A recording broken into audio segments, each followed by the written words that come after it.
해안이다. 해안에서 정하였다. 뭘? 나라의 경계를. 그래서 이지영 선생이 명확하게 밝힌 게 유주,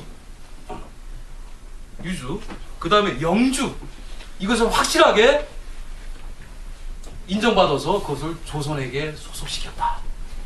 그렇게 써 있습니다. 그래서 할 일 없어서 그쪽에 가서 뭐 머리 조아리라 딸랑딸랑한 게 아니라 우리의 이권을 확보하고 그들로 하여금 공인케 하기 위해서 갔다라는 것이죠. 물론 그때 갈 때 그냥 가진 않았겠죠. 우리의 특산물도 좀 가져갔겠죠. 그리고 그냥 가지 합니까? 그 당시에 어떤 사절들이 갔다라는 거는 일종의 무역이거든요. 그게 그쪽에서 뭘 또 오기 위해서 가져갔겠죠.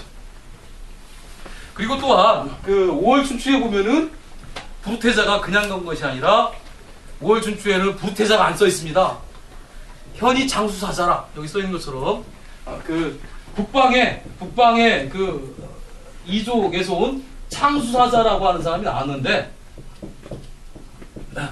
이 사람이 금관옥첩을 줬는데 금관옥첩 내용이 뭐냐? 통수지리를 써놓은 거다.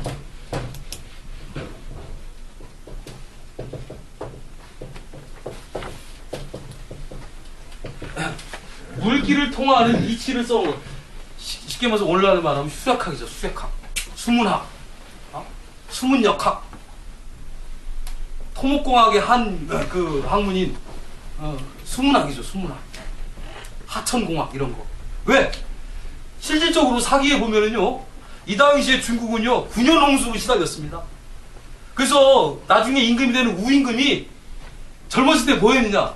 이 바지곡구서는 어떻게 하면 저놈의 이 홍수를 막을 것이냐, 이것만 연구했어요. 왜? 그 아버지인 곤이 그거 막다가 실패해가지고 그 요임금이 모가지 잘라버렸거든요. 그게 나와 있어요. 중국 사기계. 그러니까 자기 아빠가 홍수 못 막은 죄로 사형을 당했으니까 우는 얼마나 이 가슴에 응어리가 적겠어요. 나도 아빠도 슬프게 돌아가셨지만 나도 죽을 수 있겠구나. 그러니까 이 사람이 항상 물속에 사는 거예요. 그리고 가족이 옆에 있어도 본체만 채했다는 겁니다. 왜? 내 가족 지금 볼 새가 없다. 이놈의 홍수를 막아야 된다. 임금이 나한테 명령했으니까 9년 동안 거서 9년 동안 해도 안 되는 겁니다. 그런데 이때 부르테자가 가서 알려준 거예요. 5월 춘추에 보면은 그냥 알려주지 않았어요. 약간 좀 거드름을 핀 거죠. 딱 가서 근데 이제 거기는 꿈에 나타났다고 써있는데 창수사자가 이 빨간 비단 수를 입은 화려한 빨간색으로 수를 놓은 이 비단 옷을 걸친 멋있는 사내가 딱 나타나더니 이 우사공에게 임금 되기 전에 이제 사공이었거든요. 어떤 토목에 관한 일을 맡는 직책이었어요. 그 사람에게 딱 나타나니까 아유 당신 누군가 하니까 나는 저 북방에서 왔지요 하면서 이제 하는데 아유 선생님 저 괴로운데 좀 알려주세요. 그러니까 이 창수사자가 글쎄 지금 내가 나에게 가르침을 받을 태도가 됐나? 하면서 하니까 이 사람이 아유 알려만 주신다면 감사하겠습니다. 그래서 목욕제기하고 몇 날 며칠 다시 이 거기 재미난 얘기가 나와요.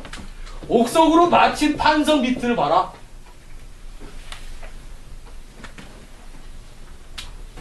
그래서 이 우사공이 다음날 진짜 옥석으로 받친 판성 밑을 보니까 옥으로 쓴 옥첩을 발견했다 이거죠. 그게 바로 물길을 통하는 이치를 쏘는 거죠. 근데 그러면 여기서 이건 뻥 아니냐? 왜 부루가 간 곳은 말입니다. 도산인데요. 도산이 어디냐면은 우리나라가 이렇게 있으면요. 그러니까 산동반도 있죠? 이쯤입니다. 이쯤. 안위성이에요. 오늘 안위성. 성으로 치면 안위성이거든요. 안위성은 절강성하고 붙어 있어요. 절강성 소홍이랑 가까운 지역이라고 학자들이 지금 연구자들이 많이 밝혀놨는데 너무 멀지 않습니까?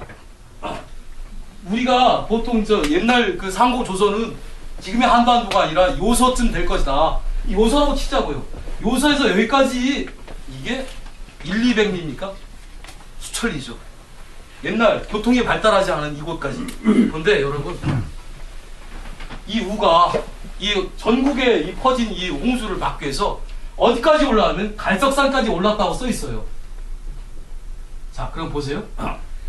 우가 이 중국 쟤를 뒤흔들고 있는 홍수를 막기 위해서 여기까지 올라왔다라면 우리의 부르테자도 거꾸로 여기까지 내려갈 수 있는 거죠. 왜? 우울한 사람도 여기까지 올라왔는데 올라오는 사람이 있으면 내려가는 사람도 있는 거 아닙니까? 자, 그리고 또 하나. 아까 이야기한 청학집을 다시 한번 또 봐야 되겠어요.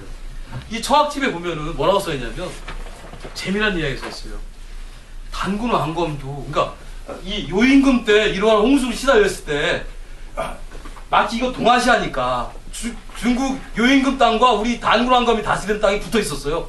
그리고 더 재미있는 건요, 단군 왕검이 분명히 평양에 그 도읍을 정했다고 써있죠. 평양이라고 써있어요. 요임금이 도읍한 곳이 어딘지 아십니까? 같은 평양이에요. 이거는 동아시아의 미스테리입니다. 자, 그러면 왜 같은 평양이냐? 저는 이렇게 생각해요. 분명히 그 둘 사이에는 상쟁이 있었다.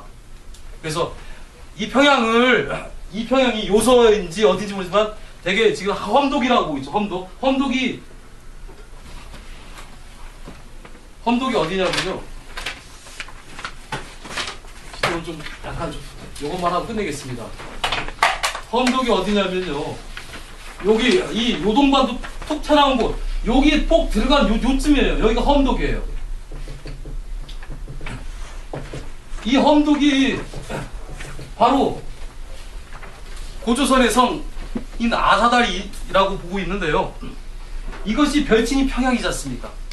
그러면 아니 단군 왕검도 여기에 도읍했고 요임금도 여기에 있어? 뭔 얘기냐? 저는 이렇게 추정하고 있어요.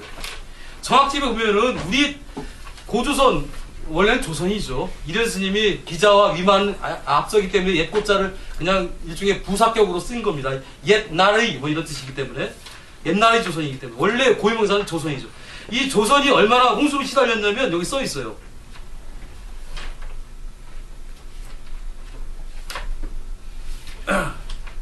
그래서 홍수가 나서 장당경으로 옮겼다라는 게 이 청학집에 써 있어요.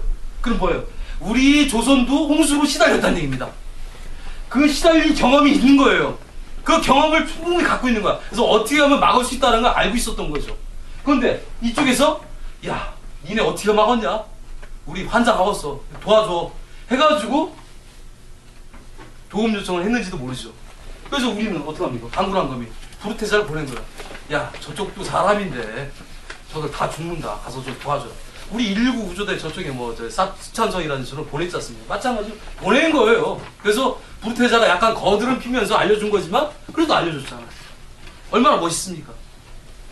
그래서 우리 이 상고 역사의 이러한 교섭 사례를 통해서 우리는 이 급박하게 전개되고 있는 21세기 이 글로벌 환경에서 오늘날에만 교섭과 국제적인 어떤 문화교류가 중요한 것이 아니라 우리의 상고 시대에도 우리는 옛날부터 그랬다. 그리고 우리는 그렇게 인색하지 않았다. 우리가 갖고 있는 기술과 철학과 그것을 퍼줄 때는 퍼줬다. 그리고 배울 때는 또 기꺼이 배웠다. 옹졸하게 말이야. 내 자존심 내세우고 이건 싫어. 그런 게 아니라 좋은 건 배웠다. 그리고 또 우리가 줄 건 줬다. 얼마나 아름다워요. 이것이 진정한 글로벌리즘 아닙니까? 그래서 그런 차원에서 저는 교섭사를 하는 것이고요. 그래서 그 시간이 되면 이렇게 상고 시대부터 쭉 역사를 거듭하면서 근세 조선의 후기까지 교섭사를 한번 정리하고 싶은 그런 욕심이 있는데 잘 되는지 모르겠습니다. 시간이 좀 오버된 것 같습니다. 예, 이상 마치겠습니다.